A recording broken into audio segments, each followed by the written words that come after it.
LRS కూడా తీసుకొచ్చింది. LRS వల్ల కాంగ్రెస్ పార్టీ వాళ్ళు చోట ధర్నాలు కూడా చేస్తారు. అది నిజంగా ప్రజలకు నష్టం వాడుతుంటారు. దీనివల్ల ప్రజలు ఇప్పుడు తినడానికే తిండేదండి. ఎల్లారా చేడికలు కట్టుకుంటారు. లాక్డౌన్ అయ్యి ప్రజలందరూ ఇబ్బందికరం ఉన్నారు. బయటికి రావాలన్నా ఒక ఉద్యోగం చేసుకొని తినాలంటే ఒక పూట పస్తులుండి తింటున్న రోజులు ఉన్నాయి. ఈరోజు ఉద్యోగాలు చాలా మందిని ఉద్యోగాలు తీసేశారు. దాని మీద మనం స్పందిస్తున్నా మన టీఆర్ఎస్ ప్రభుత్వం ఏం స్పందిస్తలేరు. చేస్తే చేయండి లేకుంటే లేదానికి కింద ఉన్నది కానీ దాని తప్ప ఏం చేసింది ఏం లేదు. మన కాంగ్రెస్ పార్టీ రాబోయే రోజులలో గ్రేటర్ హైదరాబాద్ ఎలక్షన్లలో కాంగ్రెస్ పార్టీ మేయర్ కైవసం ఖచ్చితంగా చేసుకుంటుంది.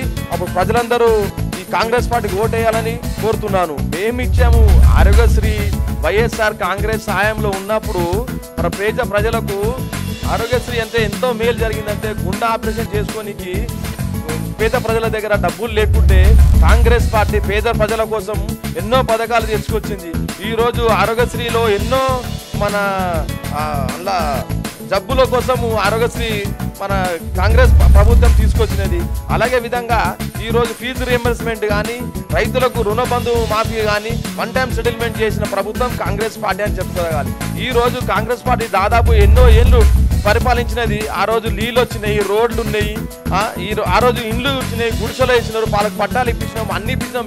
ఈ రోజు ప్రభుత్వం డబుల్ బెడ్రూమ్ ఇయనికి దాదాపు 6 ఏళ్ళు 7 ఏళ్ళు గడుస్తుందని ఒక